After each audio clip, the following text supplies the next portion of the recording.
ನಮಗೆ ನಾವು ಹೋಲಿಸ್ಕೊಳ್ಳೋಣ, ಬೇರೆಯವ್ರಿಗೆ ನಾವು ಹೋಲಿಸಲೇಬಾರ್ದು. ನಮ್ಮನ್ನು ನಾವು ಹೋಲಿಸ್ಕೊಂಡ್ರೆ ಖಂಡಿತ ಇವತ್ತಿಗಿಂತ ನಾಳೆ, ನಾಳೆಗಿಂತ ನಾಡಿದ್ದು, ನಾಡಿದ್ದಿಗಿಂತ ಆಚೆ ಹೀಗೆ ನಾವು ಇಂಪ್ರೂವ್ ಆಗ್ತಾ ಹೋಗ್ತೀವಿ. ನಮ್ಮಲ್ಲಿ ಒಂದು ಕಾನ್ಫಿಡೆನ್ಸ್ ಲೆವೆಲ್ ಬೆಳೆಯುತ್ತೆ. ನಾವು ಸಹ ಒಂದು ಯಶಸ್ಸು ಕಾಣಲಿಕ್ಕೆ ಬೇಗ ನಮಗೆ ಒಂದು ದಾರಿ ಸಿಗುತ್ತೆ. ನಮ್ಮಲ್ಲೇ ನಾವು ಒಂದು ಕಂಪ್ಯಾರಿಸನ್, ಹೋಲಿಕೆ ಮಾಡಿಕೊಂಡ್ರೆ, ಅಂದರೆ ನಿನ್ನೆ ನನ್ನ ವೀಡಿಯೋ ಹೇಗಿತ್ತು, ಇವತ್ತಿನ ವೀಡಿಯೋ ಹೇಗಿದೆ, ಈ ಥರ ನಾವು ಒಂದು ಕಂಪ್ಯಾರಿಸನ್ ಮಾಡ್ಕೊಳ್ಳೋಣ, ಬೇರೆಯವರಿಗೆ ಕಂಪ್ಯಾರಿಸನ್ ಮಾಡ್ಕೊಳ್ಳೋದಕ್ಕಿಂತ. ನಮಸ್ತೆ friends, welcome back to my channel. Friends, ಇವತ್ತು ನಾನು ತಂದಿರುವಂಥ ಟಾಪಿಕ್ಕು ಸ್ವಲ್ಪ ನಿಮಗೆಲ್ರಿಗೂ ಅದು ಎಷ್ಟೋ ಜನರಿಗೆ ರಿಲೇಟೆಡ್ ಆಗಿರಬಹುದು, ಎಷ್ಟೋ ಜನರಿಗೆ ಆಗಿಲ್ಲದೆ ಇರಬಹುದು. ಇದು ನಾವು ಹೋಲಿಕೆ ಅನ್ನುವುದರ ಬಗ್ಗೆ ಒಂದು ವಿಷಯ. ಅಂದರೆ ಹೋಲಿಕೆ ಅಥವಾ ಕಂಪ್ಯಾರಿಸನ್ ನಾವು ನೋಡಿ ಬಹಳಷ್ಟು ಸರಿ ಗೊತ್ತಿದ್ದು ಗೊತ್ತಿಲ್ಲದೆಯೋ ನಾವು ಒಬ್ರಿಗೊಬ್ಬರು ಕಂಪ್ಯಾರಿಸನ್ ಮಾಡ್ಕೋತೀವಿ, ಅಂದರೆ ಹೋಲಿಕೆಯನ್ನು ಮಾಡ್ತೀವಿ. ಯಾವ ಥರ ಅಂತ ನೋಡಿ, ಈಗ ನಮ್ಮ ಮನೇಲೇ ಈಗ 2 ಜನ ಮಕ್ಕಳಿದ್ದಾರೆ. ಒಂದು ಮನೇಲಿ ಒಂದು ತಂದೆ ತಾಯಿಗೆ 2 ಮಕ್ಕಳಿದ್ದಾರೆ ಅಂದರೆ 2 ಮಕ್ಕಳಲ್ಲೂ ಹೋಲಿಕೆ ಮಾಡ್ತೀವಿ. ನೋಡು, ಒಬ್ಬರು ಅಕ್ಕ ತಮ್ಮ ಅಥವಾ ಅಣ್ಣ ತಂಗಿ ಹೇಗಿದೆ, ನೋಡು ಅವನು ಹೀಗಿಲ್ಲ, ಅವನು ಈ ಥರ ಮಾಡ್ತಾನೆ, ಇವಳು ನೋಡು ಅಕ್ಕ ಹೀಗಿಲ್ಲ, ಈ ಥರ ನೀನು ಹೀಗೆ ಮಾಡ್ತೀಯ, ಅವಳು ಹೀಗಿಲ್ಲ. ಅಥವಾ ಫ್ರೆಂಡ್ಸು, ಈಗ ಮಗನ್ನ ಅಥವಾ ಮಗಳಿಂದು ಫ್ರೆಂಡ್ಸು ತುಂಬ ಸ್ವಲ್ಪ ಮಾರ್ಕ್ಸ್ ಎಲ್ಲ ಜಾಸ್ತಿ ತೊಗೊಂಡ್ರೆ, ನೋಡು ಅವನು ತುಂಬ ಚೆನ್ನಾಗಿ ಮಾರ್ಕ್ಸ್ ತೊಗೊಂಡಿದ್ದಾನೆ, ನಿನಗೆ ಯಾಕೆ ಬರಲ್ಲ, ನೀನು ಅಷ್ಟೇ ಮಾರ್ಕ್ಸ್ ತೊಗೊಳ್ಲಿಕ್ಕೆ ನೋಡಬೇಕು, ನಿನಗೆ ಜಾಸ್ತಿ ಮಾರ್ಕ್ಸ್ ಇಲ್ವಾ, ನಿನಗೆ ಯಾಕೆ ಬರಲ್ಲ ಅಂತ ಹೇಳೋದು. ಅವನಿಗೆ ಮಾತ್ರ ಇಷ್ಟೊಂದು ಮಾರ್ಕ್ಸು. ಅದು ಮಕ್ಕಳ ತಲೆಯಲ್ಲೂ ಇದನ್ನು ಒಂಚೂರು ನಾವು ತುಂಬೋದು. ಅದು ಆ್ಯಕ್ಚುಲಿ ನಮ್ಮ ಕೈಯಲ್ಲೇ ಇರುತ್ತೆ. ನಾವು ಆ ಥರ ಭಾವನೆ ಬರಲಿಕ್ಕೆ ಕೊಡಬಾರ್ದು.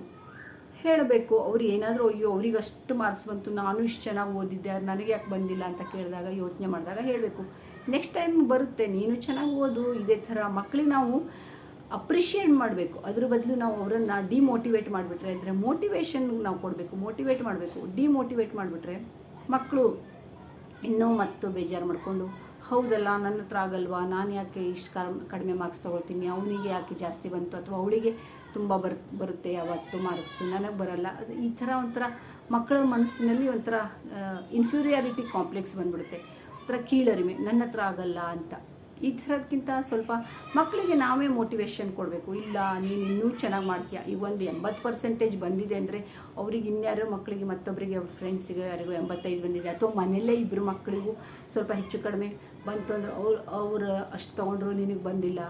ಈ ಥರ ಮಾಡೋದಕ್ಕಿಂತ ನಾವು ಸಮ ಪ್ರಮಾಣದಲ್ಲಿ, ಅಂದರೆ ನೀನು ಅವ್ರಿಗೆ ಬಂದಿದೆ ಅಂದರೆ ನೀನು ಕಡಿಮೆ ಅಂತಲ್ಲ, ನೀನು ಚೆನ್ನಾಗಿದ್ದೀಯಾ, ನಿನಗೂ ಬರುತ್ತೆ, ಮಾರ್ಕ್ಸ್ ಏನು ಇಂಪಾರ್ಟೆಂಟ್ ಅಲ್ಲ, ನೀ ಚೆನ್ನಾಗಿ ಓದ್ತಾ ಇದೆಯಾ, ಪ್ರಾಮಾಣಿಕವಾಗಿ ನಿನ್ನ ಕೈಯಲ್ಲಾಗಿದ್ದ ನೀ ಪ್ರಯತ್ನ ಮಾಡು, ಮುಂದೆ ನಿನಗೆ ಖಂಡಿತ ಅದರಿಂದ ಒಂದು ರಿಸಲ್ಟ್ ಸಿಕ್ಕೇ ಸಿಗುತ್ತೆ ಅಂತ ಮಕ್ಕಳಿಗೆ ನಾವು ಒಂದು ಹೇಳ್ಕೊಡ್ಬೇಕು. ಅದು ಬಿಟ್ಟು ನಾವೇ ಮಕ್ಕಳ ಮುಂದೆ ಆ ಥರ ಡಿಮೋಟಿವೇಟ್ ತುಂಬ ಆ ಥರ ಏನಾದರೂ ಮಾಡಿಬಿಟ್ರೆ ಅವ್ರು ತುಂಬ ಇನ್ನೂ ಹರ್ಟಾಗಿ ಮನಸ್ಸಲ್ಲಿ ಏನೋ ಭಾವನೆ ಬಂದ್ಬಿಡುತ್ತೆ, ಕೀಳರಿಮೆ, ಇಲ್ಲ ನನ್ನ ಹತ್ರ ಆಗಲ್ಲ, ಇವರು ನನಗಿಂತ ಚೆನ್ನಾಗಿ ಅವರೆಲ್ಲ ಇದ್ದಾರೆ, ನಾನೇ ದಡ್ಡ, ಈ ಥರ. ಇದು ಒಂದು ಕಂಪ್ಯಾರಿಸನ್. ಇಂಥದ್ದು ಬಹಳಷ್ಟಿದೆ. ಅದರಲ್ಲೂ ಏನು ಗೊತ್ತಾ, ಸ್ವಲ್ಪ ಹೆಣ್ಮಕ್ಳಲ್ಲಿ ಜಾಸ್ತಿನೇ ಈ ಥರದ ಭಾವನೆಗಳು ಬರೋದು.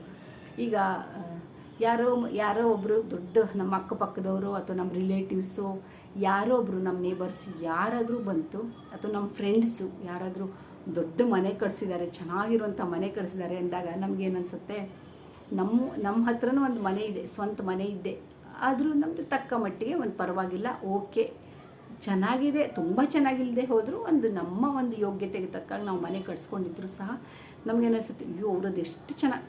ಆ್ಯಕ್ಚುಲಿ ನಾನು ಇದೆಲ್ಲ ಯೋಚನೆ ಮಾಡಲ್ಲ, ನನ್ನ ತಲೆಯಲ್ಲಿ ಬರಲ್ಲ, ಈ ಥರ ಥಾಟ್ಸೇ ಬರಲ್ಲ, ನಾನು ಹೇಳ್ಬಿಡ್ತೀನಿ.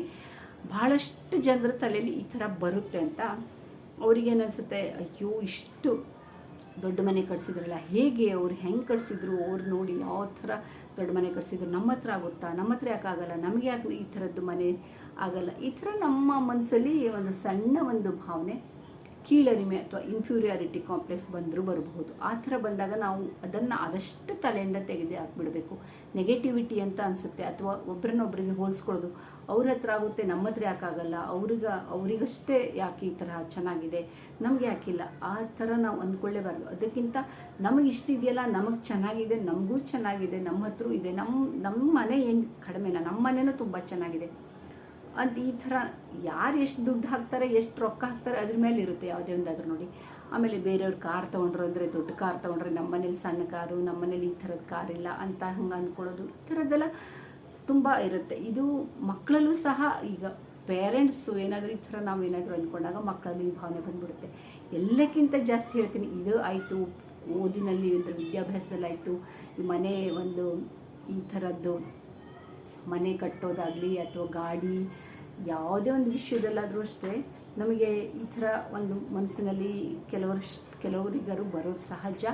ಇದು ಕೆಲವೊಂದು ಸರಿ ನಮಗೆ ಬರುತ್ತೆ, ಇಲ್ಲ ಅಂತಿಲ್ಲ, ತಟ್ಟಂತ ತೆಗೆದಾಕ್ಬಿಡ್ಬೇಕು. ಅದನ್ನು ಒಳಗಡೆ ನಮ್ಮ ಮನಸ್ಸಿನಲ್ಲಿ ಮನೆ ಮಾಡಲಿಕ್ಕೆ ಕೊಡಬಾರ್ದು. ಅದರಿಂದನೇ ಆಮೇಲೆ ಮುಂದೆ ನಮ್ಮದೇ ನಮಗೆ ಇದಾಗುತ್ತೆ. ಏನು ಹೇಳಿ, ನಮ್ಮ ಮನಸ್ಸಿಗೆ ನೋವಾಗುತ್ತೆ. ಒಂಥರ ನಾವು ತುಂಬ ಇನ್ಫೀರಿಯಾರಿಟಿ ಕಾಂಪ್ಲೆಕ್ಸಿಗೆ ಹೋಗ್ಬಿಡ್ತೀವಿ. ಅಥವಾ ನಮ್ಮಲ್ಲಿ ಒಂಥರ ಏನು ಸುಮ್ಮನೆ ನಮ್ಮ ಒಂದು ತಲೆನೋವು ಅದು ನಮಗೆ. ಅದರಿಂದ ನಾವೇ ಟೆನ್ಷನ್ ಮಾಡ್ಕೋತೀವಿ, ಅಯ್ಯೋ ನಮ್ಮ ಹತ್ರ ಇಲ್ವಲ್ಲ ಅಂತ. ಇದ್ದಿದ್ರಲ್ಲಿ ಸಂತೋಷ ಪಡೋದನ್ನು ನಾವು ಕಲಿಬೇಕು. ಎಲ್ಲಕ್ಕಿಂತ ಇನ್ನೊಂದು ಹೇಳ್ತೀನಿ, ಇನ್ನೊಂದು ಮೇನ್ ಇಂಪಾರ್ಟೆಂಟ್ ಥಿಂಕ್. ಈಗ ಸದ್ಯದಲ್ಲಿ ನಾನು ಯೂಟ್ಯೂಬಲ್ಲಿ ವೀಡಿಯೋ ಹಾಕ್ತಾಯಿದ್ದೀನಿ, ಯೂಟ್ಯೂಬಿಗೆ ರಿಲೇಟೆಡ್ಡೇ ನನಗೆ ಸ್ವಂತ ಈ ಥರದ್ದು ಎಕ್ಸ್ಪೀರಿಯೆನ್ಸ್ ಆಗಿರೋದನ್ನು ಹೇಳ್ತೀನಿ. ಇದಂತೂ ಬಹಳಷ್ಟು ಜನರಿಗೆ ಆಗಿರುತ್ತೆ. ಈ ಮನೆ, ಮಕ್ಕಳದ್ದು ಎಜುಕೇಷನಿಂದು, ಕಾರು ಇದೆಲ್ಲ ಸೆಕೆಂಡರಿ, ಅಂದರೆ ಅದು ಬಿಡಿ, ಅದು ಬರುತ್ತೆ ಹೋಗುತ್ತೆ, ಅದೇನು ದೊಡ್ಡ ಮಾತಲ್ಲ. ಈಗ ಸದ್ಯ ನಾವು ಯೂಟ್ಯೂಬಲ್ಲಿ ವೀಡಿಯೋ ಹಾಕ್ತಾಯಿದ್ದೀವಿ ಅಲ್ವಾ. ಯೂಟ್ಯೂಬಲ್ಲಿ ವೀಡಿಯೋ ಹಾಕ್ತಾಯಿದ್ದೀವಿ ಅಂದಾಗ ನಮಗೇನು ಅನಿಸುತ್ತೆ, ನಾವು ಒಂದು 10 ವೀಡಿಯೋ ಹಾಕಿದ್ವಿ, 20 ವೀಡಿಯೋ ಹಾಕಿದ್ವಿ, 50 ವೀಡಿಯೋ ಹಾಕಿದ್ವಿ, 100 ವೀಡಿಯೋ ಹಾಕಿದ್ವಿ, ನಮ್ಮದು 100 ವ್ಯೂಸು, 50 ವ್ಯೂಸ್ ಈ ಥರ ಬರುತ್ತೆ. ಇನ್ನೊಬ್ಬರು ಯಾರೋ ಒಬ್ಬರು ಒಂದು 10 ವೀಡಿಯೋ 20 ವೀಡಿಯೋಕ್ಕೇ ಅವ್ರ ವೀಡಿಯೋ ಚೆನ್ನಾಗಿ ಬಂತು ಅಂತ ಇಟ್ಕೊಳ್ಳಿ, ವೈರಲ್ ಆಯಿತು, ಅಥವಾ ವ್ಯೂಸ್ ಪರವಾಗಿಲ್ಲ, ತುಂಬ ನಮಗಿಂತ ಚೆನ್ನಾಗಿ ಬಂದಿದೆ. ನಾವೇನು ಅನ್ಕೋತೀವಿ, ಅಯ್ಯೋ ಅವ್ರಿಗಿಷ್ಟು ಚೆನ್ನಾಗಿ ಯಾಕೆ ವ್ಯೂಸ್ ಬರ್ತಾಯಿದೆ, ನಮ್ಮ ಕಂಟೆಂಟು ಚೆನ್ನಾಗಿಲ್ವಾ, ನಮ್ಮ ಕಂಟೆಂಟ್ ಯಾಕೆ ನಮ್ಮದು ಇದು ವಿಡಿಯೋ ವೈರಲ್ ಆಗ್ತಾಯಿಲ್ಲ, ಓಡ್ತಾಯಿಲ್ಲ, ಯಾಕೆ ನನಗೆ ಈ ಥರ ನಮ್ಮ ವೀಡಿಯೋನೇ ಅಷ್ಟು ಚೆನ್ನಾಗಿಲ್ವಾ, ಆ ಥರ ಅವ್ರ ವೀಡಿಯೋದಷ್ಟು ಅವ್ರ ವೀಡಿಯೋ ಯಾಕೆ ಈ ಥರ ವೈರಲ್ ಆಗುತ್ತೆ, ಅಥವಾ ಅವ್ರಿಗೆ ಯಾಕೆ ಈ ಥರ ವ್ಯೂಸ್ ಜಾಸ್ತಿ ಬರ್ತಾಯಿದೆ, ಲೈಕ್ಸ್ ಜಾಸ್ತಿ ಬರುತ್ತೆ, ನಮಗೆ ಯಾಕಿಲ್ಲ ಅಂತ ನಾವು ಈ ಥರ ಅಂದ್ಕೊಂಡ್ರೆ ತುಂಬಾ ಒಂಥರ ಮನಸ್ಸಲ್ಲಿ ಹರ್ಟಾಗುತ್ತೆ. ಇದು ನಾವು ಇಷ್ಟೆಲ್ಲ ಕಷ್ಟಪಟ್ಟು ಮಾಡಿದರೂ ಏನೂ ಇಲ್ವಲ್ಲ ಅಂತ ಭಾವನೆ ಬಂದೇ ಬರುತ್ತೆ. ಆಲ್ಮೋಸ್ಟ್ ಎಲ್ಲರಲ್ಲೂ ಬರುತ್ತೆ. ಬಟ್ ಹೀಗೆ ಅಂದ್ಕೊಳ್ಳಿ, ಈಗ 50 ಜನ ನೋಡಿದ್ದಾರೆ ಅಂದಾಗ ನಾವು ಅವ್ರಿಗೆ ಹೋಲಿಸೋ ಬದಲು ನಮ್ಮ ವೀಡಿಯೋನ 50 ಜನ ನೋಡಿದಾರಲ್ಲ ಅಂತ ನಾವು ಈ ಥರ ಖುಷಿ ಪಡೋಣ. ಅರೆ ಪರವಾಗಿಲ್ಲ, 50 ಜನ ನೋಡಿದ್ದಾರೆ, ನಾಳೆ 100 ಜನ ನೋಡ್ತಾರೆ. ಯಾಕೆ? ಒಂದಿನ 2 ದಿನ ತಾಳ್ಮೆಯೇ ಮೇನ್. ಒಂದು ಪೇಷನ್ಸ್ ನಮ್ಗೆ ಬೇಕು. ತಾಳ್ಮೆ, ಪೇಷನ್ಸ್ ಅಂದರೆ ನಾವೆಷ್ಟು ವಿಡಿಯೋ ಹಾಕ್ತಾ ಹೋಗಬೇಕು. ನಮ್ಮ ವಿಡಿಯೋದಲ್ಲಿ ಇನ್ನೂ ಕ್ಲಾರಿಟಿ ಸಿಗುತ್ತೆ, ನಮ್ಮ ವಿಡಿಯೋ ಇನ್ನೂ ಗುಣಮಟ್ಟ ಅಂದರೆ ಒಂದು ರೀತಿ ಒಳ್ಳೆ ವಿಡಿಯೋನ ನಾವು ಆದಷ್ಟು ಕೊಡ್ಲಿಕ್ಕೆ ನೋಡಬೇಕು. ನನ್ನ ವಿಡಿಯೋ ನನ್ನ ಹತ್ರ ಅದಾಗ ಆಗ್ತೀನಿ, ಅದಕ್ಕೆ ನಾನು ಯಾವುದಕ್ಕೂ ಯೋಚನೆ ಮಾಡಲ್ಲ. ಒಂದೊಂದು ಸರಿ ಬರ್ತಿತ್ತು ತಲೆಯಲ್ಲಿ, ಬೇರೆಯವ್ರದ್ದೆಲ್ಲ ಇಷ್ಟೆಲ್ಲ ವ್ಯೂಸ್ ಬರುತ್ತಲ್ಲ ಅಂತ. ಆದರೆ ಅವ್ರದ್ದು ಯಾರದ್ದಾದ್ರೂ ವ್ಯೂಸ್ ಬರುವಾಗ ಅವರಿಗೂ ಸಹ ಇದೇ ಥರ ಅವರು ಕಷ್ಟಪಟ್ಟಿರ್ತಾರೆ. ನಾವು ಹೇಗೆ ಕಷ್ಟಪಡ್ತೀವೋ, ಯಾವ ವಿಡಿಯೋ ಮಾಡಬೇಕು, ಯಾವ ಥರ ವಿಡಿಯೋ ಮಾಡಬೇಕು, ಒಂದು ವಿಡಿಯೋ ಮಾಡಬೇಕು ಅಂದರೆ ತುಂಬ ಥರದ್ದು ನಮ್ಮದು ಒಂದು ಯೋಚನೆ ಇರುತ್ತೆ. ಅದಕ್ಕೆ ತಕ್ಕ ಹಾಗೆ ನಾವು ಒಂದು ಈ ವಾತಾವರಣವನ್ನು ಸೃಷ್ಟಿ ಮಾಡ್ಕೋಬೇಕಾಗತ್ತೆ. ಹೇಗೇಗೋ ಎಲ್ಲೆಲ್ಲೋ ವೀಡಿಯೋ ಮಾಡೋಕ್ಕಾಗಲ್ಲ. ಈಗ ನೋಡಿ, ನಾನು ಈ ವಿಡಿಯೋ ಮಾಡ್ತಾಯಿದ್ದೀನಿ, ಸುತ್ತಮುತ್ತಲು ಗಲಾಟೆ, ಈ ಥರದ್ದೆಲ್ಲ ನಾವು ಯೋಚನೆ ಮಾಡಬೇಕಾಗುತ್ತೆ.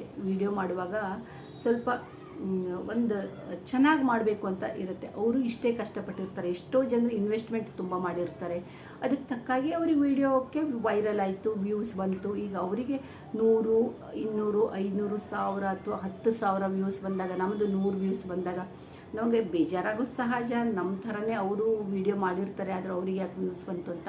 ಆದರೆ ನಾವು ಅದಕ್ಕಿಂತ 100 ಜನ ನೋಡಿದಾರಲ್ವ, ಎಂಜಾಯ್ ಮಾಡೋಣ. ನಾವು 100 ಜನರೇನು ನಮ್ಗೆ ನೋಡಿದ್ದಾರೆ, ಅದರಲ್ಲಿ ಒಂದು 10 ಜನ ಕಾಮೆಂಟ್, ಒಂದು 10 ಲೈಕ್ ಬಂದಿದೆ ಅಂದರೆ ತುಂಬ ಖುಷಿ ಪಡೋಣ.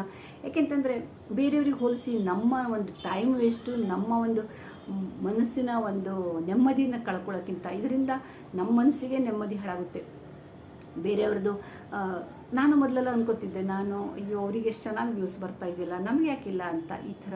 ಅಥವಾ ಬೇರೆಯವ್ರದ್ದು $100 ಬೇಗ ಆಗುತ್ತೆ ಆಯಿತು ಅಂತಂದರೆ, ಹೌದಲ್ಲ ನಮ್ಗೆ ಯಾಕೆ ಬಂದಿಲ್ಲ, ಆದರೆ ತಕ್ಷಣ ನಾನು ತಲೆಯನ್ನು ತೆಗೆದು ಹಾಕ್ಬಿಡ್ತೀನಿ. ನಂದು ಅದು ಒಂದಿದೆ, ನಾನು ಯಾವುದನ್ನು ಭಾಳ ಸೀರಿಯಸ್ ಆಗಿ ಅದನ್ನೇ ತಲೆಯಲ್ಲಿ ಇಟ್ಕೊಂಡು ನಾನು ತುಂಬ ಯೋಚನೆ ಮಾಡ್ಕೊತಾ ಇರಬಾರ್ದು ಅಂತ ನಾನು ಆದಷ್ಟು ಮಾಡ್ತೀನಿ. ಬೇರೆಯವ್ರಿಗೂ ಅದೇ ಹೇಳ್ತೀನಿ, ಬರುತ್ತಾ ಬರಲಿ. ಈಗ ಇವತ್ತಲ್ಲ ನಾಳೆ ನಮಗೂ ನಮ್ಮ ಒಂದು ಪ್ರಯತ್ನಕ್ಕೆ ಫಲ ಸಿಗುತ್ತೆ. ನಾವು ಎಷ್ಟು ನಮ್ಮ ಒಂದು ಕಷ್ಟ ಪಟ್ಟಿರುವಾಗ ನಮ್ಮ ಪ್ರಯತ್ನಕ್ಕೂ ಯಾವತ್ತೂ ಅದು ನಿರಾಶೆ ಆಗಲ್ಲ. ನಮ್ಮ ಪ್ರಯತ್ನಕ್ಕೂ ಒಂದಲ್ಲ ಒಂದಿನ ಫಲ ಸಿಕ್ಕಿ ಅದನ್ನು ಒಂದು ಸಕ್ಸಸ್ ಅನ್ನೋದು, ಯಶಸ್ಸು ನಾವು ಕಾಣ್ತೀವಿ. ಅಂದರೆ ನಮ್ಮ ವಿಡಿಯೋನು ಚೆನ್ನಾಗಿ ಒಂದಲ್ಲ ಒಂದಿನ ಹೋಗುತ್ತೆ, ವೈರಲ್ ಆಗುತ್ತೆ ಅಂತ ಈ ಥರ ಮನಸ್ಸಲ್ಲಿ ಇಟ್ಕೊಂಡ್ರೆ ಖಂಡಿತ ಒಂದಿನ ಆದರೂ ಅದು ನಮ್ಮದು ವಿಡಿಯೋ ಓಡುತ್ತೆ, ವೈರಲ್ ಆಗಿ ಸಕ್ಸಸ್ ನಾವು ಕಾಣ್ತೀವಿ. WH ಬೇಗ ಮಾಡ್ಕೊಳ್ಳೋರು ಮಾಡ್ಕೊತಾರೆ, ಅಥವಾ 1000 ಸಬ್ಸ್ಕ್ರೈಬರ್ಸು 4000 ವಾಚ್ ಅವರ್ಸ್ ಏನು ಕಂಪ್ಲೀಟ್ ಮಾಡ್ಕೊಳ್ಳುವಾಗ ಜನರಿಗೆ ಒಂಥರ ಮನಸ್ಸಲ್ಲಿರುತ್ತೆ,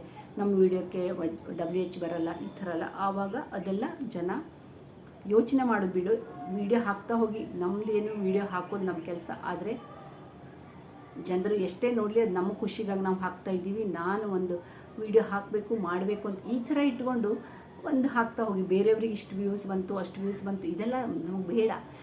ಇದು ಹಾಕೋದ್ರಿಂದ, ಇದು ಯೋಚನೆ ಮಾಡೋದ್ರಿಂದ ನಮ್ಮ ನಿದ್ದೆನೂ ಹಾಳಾಗುತ್ತೆ. ಸುಮ್ಮನೆ ನಾವು ಟೆನ್ಷನಲ್ಲಿ ಬಿದ್ದಂಗಾಗುತ್ತೆ. ಸುಮ್ಮನೆ ಅದ್ರ ಬಗ್ಗೆ ಯೋಚನೆ ಮಾಡಿಕೊಂಡು ನೆಮ್ಮದಿಯಾಗಿದ್ವಿ ಯೂಟ್ಯೂಬಿಗೆ ಬರೋಕ್ಕಿಂತ ಅಂತ ಅನ್ಕೋತೀರಿ. ಆಮೇಲೆ ಅಯ್ಯೋ ನಾನು ಯೂಟ್ಯೂಬಿಗೆ ಬಂದು ನನ್ನ ನೆಮ್ಮದಿನೇ ಹಾಳಾಯಿತು, ನನ್ನ ವ್ಯೂಸ್ ಇಲ್ಲ ಅಂತ ನಾನು ಹಗಲು ರಾತ್ರಿ ಈ ಥರ ಯೂಟ್ಯೂಬಿಗಾಗಿ ನಾನು ವೀಡಿಯೋಕ್ಕಾಗಿ ಇಷ್ಟೆಲ್ಲ ಕಷ್ಟಪಡ್ತೀನಿ, ನನಗೆ ವ್ಯೂಸ್ ಇಲ್ವಲ್ಲ, ಬೇರೆಯವ್ರಿಗೆ ಅಷ್ಟು ವ್ಯೂಸ್ ಬರುತ್ತಲ್ಲ ಅಂತ ನಮ್ಮ ತಲೆನೇ ಕೆಟ್ಟು ಹೋಗ್ಬಿಡುತ್ತೆ. ಒಂಥರ ನಾವು ಅದರಲ್ಲೇ ಬೇರೆ ಥರನೇ ಆಗ್ಬಿಡುತ್ತೆ ನಮಗೆ. ಅದಕ್ಕಿಂತ ನಾವು ಜಾಸ್ತಿ ಅದ್ರ ಬಗ್ಗೆ ಫಸ್ಟ್ ಆಗುತ್ತೆ, ನನಗೂ ಆಗ್ತಿತ್ತು. ಈಗಂತೂ ನಾನು ಏನು ಯೋಚನೆ ಮಾಡಲ್ಲ. $1 ಯಾವಾಗ ಆಗುತ್ತೆ ಆಗಲಿ, $100 ಆಗಬೇಕಾ ಆಗಲಿ, ನಮಗೇನು ಇದರಿಂದನೇ ಜೀವನ ಮಾಡಬೇಕು ಅಂತ ಇಲ್ವಲ್ಲ. ಈಗ ನಮಗೆ ನಮ್ಮ ಒಂದು $100 ಆದರೆ 10-12 ಸಾವಿರ ಇಷ್ಟೋ ಬರುತ್ತೆ, ಅದರಿಂದ ನಮ್ಮ ಲೈಫ್ ನಡೆಯಲ್ಲ. ನಮ್ಮ ಮನೇಲಿ ನಮಗೆ ಗಂಡಂದರು ಒಂದು ದುಡಿದು ನಮ್ಗೆ ಸಾಕಷ್ಟು ನಮಗೆ ಅವ್ರಿಗೆ ದೇವರು ತಾಕತ್ತು ಕೊಟ್ಟಿದ್ದಾನೆ, ಅದಕ್ಕೆ ನಾವು ಧನ್ಯವಾದ ಹೇಳಬೇಕು. ಎಲ್ಲರ ಮನೆಯಲ್ಲೂ ಹಾಗೆ. ಅಂದರೆ ನಮ್ಮದೊಂದು ಸೈಡ್, ನಮ್ಮದು ಒಂದು ಹಾಬಿ ಅಂತ ನಾವು ಮಾಡ್ಕೊಂಡು ಹೋದರೆ ಖುಷಿಯಿಂದ ಇದನ್ನು ನಡೆಸ್ಕೊಂಡು ಹೋಗ್ಬೋದು. ಕಷ್ಟ ಇರುತ್ತೆ, ತುಂಬ ಜನರಿಗೆ ಕಷ್ಟ ಇರ್ಬೋದು. ಯೂಟ್ಯೂಬಲ್ಲೇ ನಾವು ಏನಾದರೂ ಮಾಡಬೇಕು ಅಂತಾದರೆ ಇನ್ನೂ ಎಫರ್ಟ್ ಹಾಕಿದರೆ ಖಂಡಿತ ಸಕ್ಸಸ್ ಬರುತ್ತೆ. ಅದು ಬಿಟ್ಟು ನಾವು ಬೇರೆಯವರಿಗೆ ಕಂಪ್ಯಾರಿಸನ್ ಅಥವಾ ಕಂಪೇರ್ ಮಾಡೋದು ಅಥವಾ ಹೋಲಿಕೆ ಅಂತ ಹೇಳ್ಬೋದು ಮಾಡಿದಾಗ ಅದು ನಮಗೆ ಒಂಥರ ಹಾನಿ ಅಂತ ನನಗನ್ಸುತ್ತೆ. ನನಗೆ ತಿಳಿದಿರೋದನ್ನು ಹೇಳಿದೆ. ಈ ಥರದ್ದು ನನಗೂ ಆಗ್ತಿತ್ತು, ಅದನ್ನು ನಾನೀಗ ತುಂಬ ಬಿಟ್ಬಿಟ್ಟಿದ್ದೀನಿ. ಅಯ್ಯೋ ಬರೋದಷ್ಟು ಬರಲಿ, ಇವತ್ತಲ್ಲ ನಾಳೆ ನನ್ನ ವಿಡಿಯೋ ವೈರಲ್ ಆಗ್ಬೋದು ಅಥವಾ ವ್ಯೂಸ್ ಬರ್ಬೋದು, ಚೆನ್ನಾಗಾಗ್ಬೋದು. ಸಾಕು, ನಾವು ಹಾಕ್ತಿರೋ ಕಂಟೆಂಟಿಗೆ ಇಷ್ಟಾದರೂ ವ್ಯೂಸ್ ಬರ್ತಾ ಇದೆಯಲ್ಲ ಅಂತ ಖುಷಿ ಪಡ್ತೀನಿ. ಜನ ನೋಡಲಿ ಬಿಡಲಿ, ಒಂದು 10 ಜನ ಆದರೂ ನೋಡ್ತಾರೆ. ಅಷ್ಟಕ್ಕೆ ನಾವು ಖುಷಿ ಪಟ್ಟರೆ ಖಂಡಿತ ಇವತ್ತಲ್ಲ ನಾಳೆ ನಾವು ಸಕ್ಸಸ್ ಕಾಣ್ತೀವಿ ಅಂತ ನನಗನ್ಸುತ್ತೆ. ನಿಮಗೆ ಹೇಗೆ ಅನ್ನಿಸ್ತು ನನ್ನ ಈ ವಿಡಿಯೋ? ನೀವು ಈ ಥರ ಹೋಲಿಕೆ ಮಾಡ್ತಾಯಿದ್ರೆ ಯಾವುದೇ ಒಂದರಲ್ಲಾದರೂ ಹೋಲಿಕೆ ಮಾಡೋದನ್ನು ಆದಷ್ಟು ಬಿಡಿ. ನಿಮಗೂ ಒಳ್ಳೆಯದು, ನಿಮ್ಮ ಫ್ಯಾಮಿಲಿಗೂ ಒಳ್ಳೆಯದು. ಯಾಕೆಂತಂದರೆ ನೀವು ಈ ಥರ ಯೋಚನೆ ಮಾಡ್ತಾ ಇದ್ದಾಗ ಫ್ಯಾಮಿಲಿ ಮುಂದೆ ಹೇಳ್ತೀರಾ, ಅವರಿಗೂ ಒಂಥರ ಮನೆಯಲ್ಲಿ ಮನಸ್ಸಲ್ಲಿ ಬರುತ್ತೆ. ಮಕ್ಕಳ ಮುಂದೆ ಈ ಥರ ಎಲ್ಲ ಹೇಳಿದಾಗ ಅವರಿಗೂ ಒಂಥರ ಏನೋ ಒಂಥರ ಬರುತ್ತೆ. ಅವರು ಅದೇ ಥರ ಹೋಲಿಕೆ ಮಾಡೋದನ್ನು ಕಲಿತಾರೆ. ಅದಕ್ಕಿಂತ ನಾವು ಒಳ್ಳೆಯ ವಾತಾವರಣ ಸೃಷ್ಟಿ ಮಾಡಿಕೊಂಡ್ರೆ ಒಳ್ಳೆಯದಾಗಿ ಒಂದು ಪಾಸಿಟಿವ್ ಆಗಿ ಚೆನ್ನಾಗಾಗುತ್ತೆ. ನಂದು ಅವ್ರ ಥರನೇ ನನಗೆ ಇನ್ನೂ ಚೆನ್ನಾಗಾಗುತ್ತೆ, ಅಥವಾ ನಾನೇನು ಕಡಿಮೆ ಇಲ್ಲ, ನನ್ನ ವಿಡಿಯೋನೂ ಓಡುತ್ತೆ. ಅಥವಾ ನಂದು ಯಾವುದೇ ಒಂದು ವಿಷಯದಲ್ಲಾದ್ರೂ ನಾವು ಒಂದು ಹೋಪ್ ಇಟ್ಕೊಳ್ಳೋಣ, ಚೆನ್ನಾಗಿ ಪ್ರಯತ್ನ ಮಾಡಿದಾಗ ಖಂಡಿತ ನಮ್ಮದು ಒಂದು ವಿಡಿಯೋ ಆಗಲಿ ಯೂಟ್ಯೂಬಲ್ಲಿ ನಾವು ಖಂಡಿತ ಬೆಳಿತೀವಿ ಅಂತ ಒಂದು ಹೋಪ್ ಇಟ್ಕೊಂಡ್ರೆ ಹಾಗೇ ಆಗುತ್ತೆ. ನಮ್ಮ ಪ್ರಯತ್ನಕ್ಕೂ ಯಾವತ್ತೂ ಯಶಸ್ಸು ಸಿಗದೆ ಅಂತೂ ಇರಲ್ಲ, ಖಂಡಿತ ಯಶಸ್ಸು ಸಿಗುತ್ತೆ ಅಂತ ಹೇಳ್ತೀನಿ. ಇಲ್ಲಿಗೆ ನನ್ನ ಈ ವಿಡಿಯೋನ ಇವತ್ತು ಎಂಡ್ ಮಾಡ್ತೀನಿ. ಹೇಳಬೇಕು ಅಂದರೆ ಬಹಳಷ್ಟು ಹೇಳ್ಬೋದು, ಒಂದು ಅರ್ಧ ಗಂಟೆ ಬೇಕಾದರೂ ಹೇಳ್ಬೋದು, ಬಟ್ ಇದು ಲಾಂಗ್ ಆಗಿಬಿಡುತ್ತೆ. ಸೊ ನನ್ನ ವಿಡಿಯೋನ ಪೂರ್ತಿ ನೋಡಿ, ಯಾಕೆಂತಂದರೆ ಪೂರ್ತಿನೂ ನೋಡಲ್ಲ, ತುಂಬಾ ಲೈಕ್ಸ್ ಕಡಿಮೆ, ಹೈಪ್ ಕೊಡೋದಿದ್ರೆ ಕೊಡಿ. ವಿಡಿಯೋ ಹೇಗೆ ಅನ್ನಿಸ್ತು ಅಂತ ಹೇಳಿ, ಲೈಕ್ ಮಾಡಿ. ಇಷ್ಟ ಆದರೆ ಒಂದು ಕಾಮೆಂಟ್ ಹಾಕಿ ಪೂರಾ ವಿಡಿಯೋ ನೋಡಿ.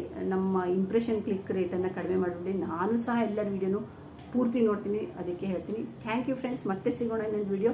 ಯಾರಿಗೂ ಹೋಲಿಕೆ ಮಾಡಬೇಡಿ, ನಿಮಗೆ ನೀವು ಹೋಲಿಕೆ ಮಾಡ್ಕೊಳ್ಳಿ, ನಿಮಗೆ ನೀವು ಕಂಪೇರ್ ಮಾಡ್ಕೊಳ್ಳಿ, ನಿಮ್ಮನ್ನೇ ನೀವು ಇನ್ನೂ ಇಂಪ್ರೂವ್ ಮಾಡ್ಕೊಡೋಕೆ ನೋಡಿ ಅಂತ ಹೇಳ್ತಾ ಈ ವಿಡಿಯೋನ ಎಂಡ್ ಮಾಡ್ತೀನಿ.